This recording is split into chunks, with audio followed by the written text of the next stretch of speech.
जय श्री कृष्णा। राधे राधे दोस्तों, आप सभी का दिन शुभ और मंगलमय हो और भगवान श्री लक्ष्मी नारायण जी की कृपा आप सभी पर सदा बनी रहे। आषाढ़ मास महात्म की कथा में आज आप सुनेंगे आषाढ़ मास का दूसरा अध्याय। जिन्होंने भी अगर आषाढ़ मास का पहला अध्याय नहीं सुना है तो आप उसको भी जरूर सुन लीजिएगा। अब सुनिए आज की कथा। इस अध्याय में आप जानेंगे गौतम के द्वारा भगवान शंकर की स्तुति, शिव का गौतम को जटा सहित गंगा का अर्पण तथा गौतमी गंगा के महात्म्य का वर्णन। ब्रह्मा जी कहते हैं कि महामती भगवान शंकर की जटा में जो दिव्य जल आकर स्थित हुआ उसके दो भेद हुए, क्योंकि उसे पृथ्वी पर उतारने वाले दो व्यक्ति थे।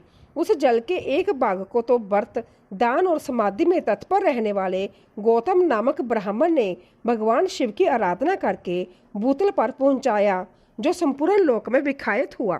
दूसरा भाग बलवान क्षत्रिय राजा भगीरथ ने इस पृथ्वी पर उतारा, जिसके लिए उन्हें नियमों का पालन करते हुए तपस्या द्वारा भगवान शंकर की आराधना करनी पड़ी थी। इस प्रकार एक ही गंगा के दो स्वरूप हो गए। एक समय की बात है, महर्षि गौतम कैलाश पर्वत पर गए और मौन भाव से कुशा बिछाकर उस पर बैठे। फिर पवित्र होकर उन्होंने इस स्तोत्र का गान किया।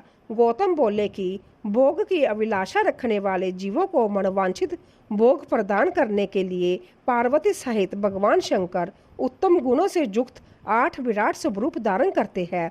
इस प्रकार विद्वान पुरुष प्रतिदिन भगवान महादेव जी की स्तुति किया करते हैं। महेश्वर का जो पृथ्वी में शरीर है, वह अपने विषयों द्वारा सुख पहुंचाने, समस्त चराचर जगत का भरण पोषण करने, उसकी संपत्ति बढ़ाने तथा सबका अभ्युदय करने के लिए है। शांति में शरीर वाले भगवान शिव ने जगत की सृष्टि, पालन और संहार करने के लिए पृथ्वी के आधारभूत जल का स्वरूप धारण किया है। उनका वह लोक प्रतिष्ठित रूप सब लोगों को सुख पहुंचाने तथा धर्म की सिद्धि करने का भी हेतु है। महेश्वर अपने समय की व्यवस्था करने, अमृत का स्रोत बहाने, जीवों की सृष्टि, पालन और संहार करने तथा प्रजा को मोह, सुख एवं उन्नति का अवसर देने के लिए सूर्य, चंद्रमा और अग्नि का शरीर धारण किया है। हे ईश्वर, आपने जो बाजू का रूप ग्रहण किया है उसमें भी एक रहस्य है। सब लोग प्रतिदिन बढ़े चले फिरे, शक्ति का उपार्जन करे, अक्षरों का उच्चारण कर सके, जीवन कायम रहे और अनेक प्रकार के आमोद प्रमोद की सृष्टि हो, इसीलिए आपका वह रूप है।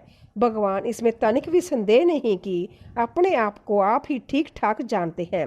वेद के बिना ना कोई क्रिया हो सकती है, ना धर्म हो सकता है, ना अपने या पराया का बोध होगा, ना दिशा, अंतरिक्ष, दूलोक, पृथ्वी तथा भोग और मोक्ष का ही अंतर जान पड़ेगा। अंत्य महेश्वर, आपने जो आकाश रूप ग्रहण किया है, धर्म की व्यवस्था करने का निश्चय करके आपने ऋग्वेद, सामवेद, यजुर्वेद, उनकी शाखाओं और शास्त्रों का विभाग किया है तथा लोक में भी इसी उद्देश्य से गाथाओं, स्मृति और पुराणों का प्रसार किया है। यह सब शब्द स्वरूप ही है। हे शंभु जजमान, जग जगों के साधन, ऋतिवक, जग का स्थान, फल, देश और काल, यह सब आप ही है, जो सर्वश्रेष्ठ ब्रह्मा पर प्रधान, सारभूत और उपासना के योग्य है, जिसका ध्यान तथा जिसकी प्राप्ति करके श्रेष्ठ योगी पुरुष मुक्त हो जाते हैं और पुण्य संसार में जन्म नहीं लेते। वह भगवान उमापति ही मोक्ष है। हे माता पार्वती, भगवान शंकर जगत का कल्याण करने के लिए जैसे जैसे अपार माया में रूप धारण करते हैं, वैसे वैसे तुम भी उनके योग्य रूप धारण करती हो। इस प्रकार तुम में पतिव्रत्य जागृत रहता है। गौतम जी की इस प्रकार स्तुति करने पर वृषभांग के तुदवज्जा वाले साक्षात भगवान शिव उनके सामने प्रकट हुए और प्रसन्न होकर बोले कि हे गौतम, तुम्हारी भक्ति, स्तुति तथा उत्तम व्रत से मैं बहुत संतुष्ट हूँ। मांगो तुम्हें क्या दूं, जो वस्तु देवताओं के लिए भी दुर्लभ हो वह भी तुम मांग सकते हो। तब गौतम ने कहा कि हे जगदीश्वर, समस्त लोगों को पवित्र करने वाली इन पावन देवी को, जो आपकी जटा में स्थित और आपको परम प्रिय है, ब्रह्मगिरी पर छोड़ दीजिए। जय समुद्र में मिलने तक सबके लिए तीर्थ रूप होकर रहे। इनमें स्नान करने मात्र से मन, वाणी और शरीर द्वारा किए गए ब्रह्म हत्या आदि समस्त पाप नष्ट हो जाए। चंद्र ग्रहण, सूर्य ग्रहण, अयन आरंभ, विषुव योग, संक्रांति और वेद रीति योग होने पर अन्य पुण्य तीर्थों में स्नान करने से जो फल मिलता है वह इनके स्मरण मात्र से ही प्राप्त हो जाए। यह समुद्र में पहुंचने तक जहाँ जहाँ जाए वहाँ वहाँ आप अवश्य रहे।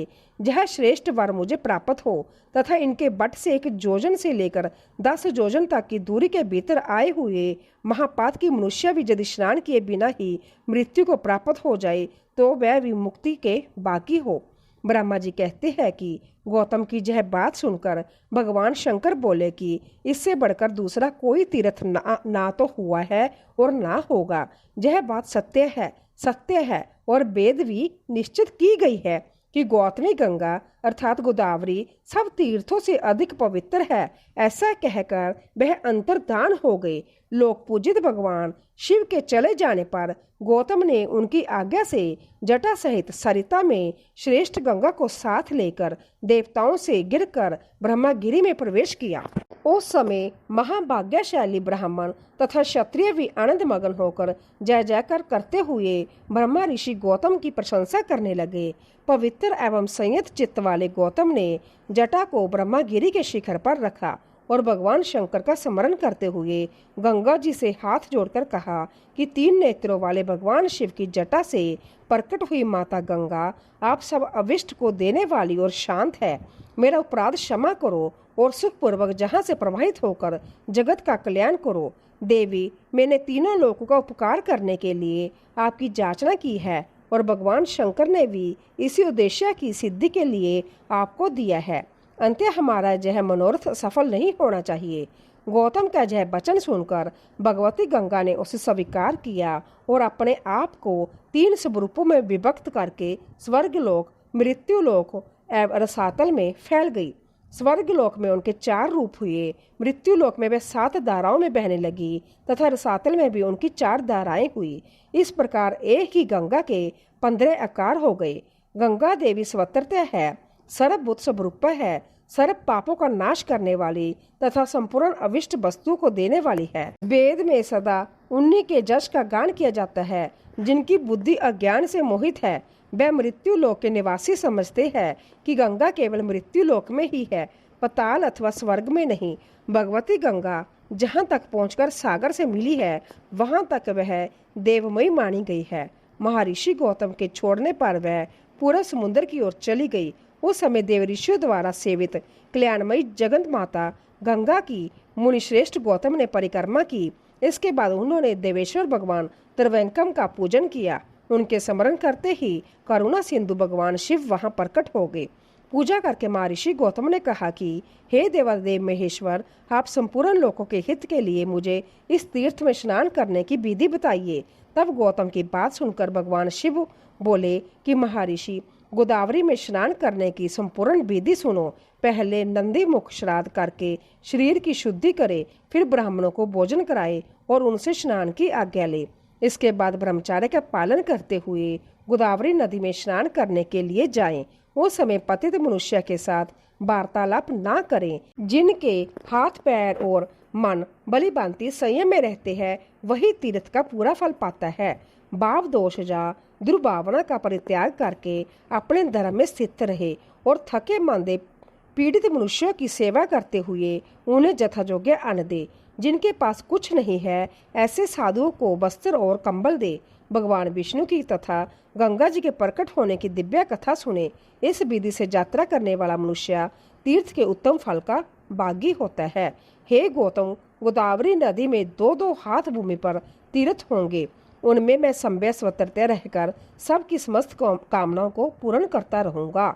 सरिता में श्रेष्ठ नर्मदा अमरकंटक पर्वत पर अधिक उत्तम मानी गई है। जमुना का विशेष महत्व उस स्थान पर है जहाँ वह गंगा से मिली है।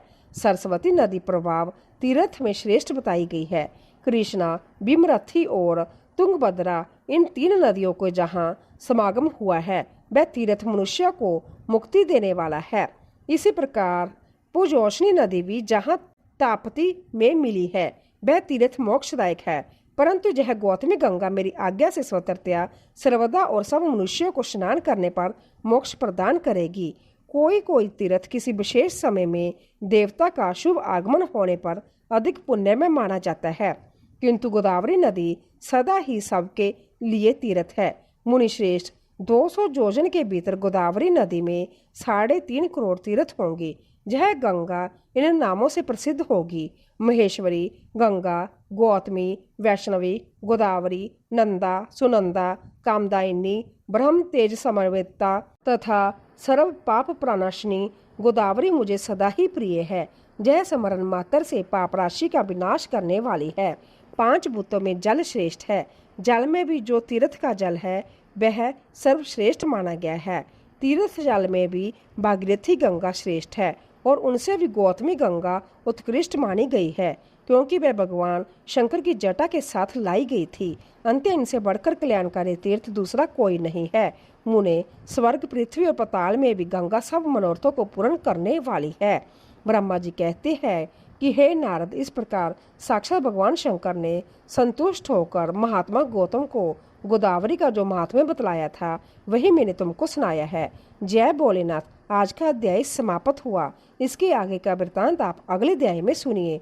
अब आप सुनिए विष्णु चालीसा का पाठ। विष्णु सुनिए बीने सेवक की चितलाए, कीरत कुछ वर्णन करूं दीजिए ज्ञान बताए। नमो विष्णु भगवान खरारी, कष्ट नश्वन अखिल बिहारी। प्रबल जगत में शक्ति तुम्हारी, त्रिभुवन फैल रही उजियारी। सुंदर रूप मनोहर सूरत, सरल स्वभाव मोनी मूरत। तन पर पीताम्बर अति सोहत, बजंती माला मन मोहत। शंख चक्र कर गदा बिराजी, देखत देते असुर दल बाजी। मनमथ कोटि रूप छवि लाजी, काम क्रोध मद लोभ न छाजी। संत भक्त सज्जन मनोरंजन, धनुज असुर दुष्ट दल गंजन। सुख उपजाए कष्ट सब भंजन, दोष मिटाए करत जन सज्जन। पाप काट बब सिंधु उतार, कष्ट नाश कर भक्त उबार। करत अनेक रूप प्रभु धारण, केवल आप भक्ति के कारण। दर देनु पन तुम ही पुकार, तब तुम रूप राम का धरा। बार उतार असुर दल मारा, रावण अधिक को सहारा। आप ब्रहा रूप बनाया, हिरणाक्ष को मार गिराया। धर्मस्य तन सिंधु बनाए, 14 रत्न को निकलवाया। अमलक असुरन द्वंद मचाया, रूप मोहनी आप दिखाया। देवों को अमृत पान कराया, असुरन को छवि से बहलाया। कुर्म रूप धर सिंधु मचाया, मंदराचल गिरी तुरंत उठाया। शंकर का तुम फंद छुड़ाया, भस्मासुर को रूप दिखाया। वेदन को जब असुर डुबाया, कर प्रबंध उन्हें ढूंढवाया। मोहित बनकर खल ही नचाया, उसी ही कर से भस्म करवाया। असुर जलंधर अति बलदाई, शंकर से उनकी न लड़ाई। हार पार शिव सकल बनायो, कीन सती से छल खल जाए। सिमरन केन तुम्हें शिवरानी, बतलाई सब विपत कहानी। तब तुम बने मुनीश्वर ज्ञानी, वृंदा की सब सुरती बुलानी। देख 3 धनुज शैतानी, वृंदा आए तुम्हें लपटानी। हो स्पर्श धर्म क्षति मानी, हना असुर और शिव शैतानी। तुमने ध्रुव प्रहलाद उबारे, हिरण्यकुश आदिक खल मारे। गणिका और अजामिल तारे, बहुत भक्त भव सिंधु उतारे। हरियो सकल संताप हमारे, कृपा करियो हरि सिरजनहारी। देखूं मैं निज दर्श तुम्हारे, दीन बंधु भक्तन हितकारी। चाहता आपका सेवक दर्शन, करियो दया अपने मधुसूदन। जानू नहीं जोग्या जब पूजन, होए जग स्तुति अनुमोदन। शील दया संतोष सुलक्षणा, विदित नहीं वृत बोध विलक्षणा।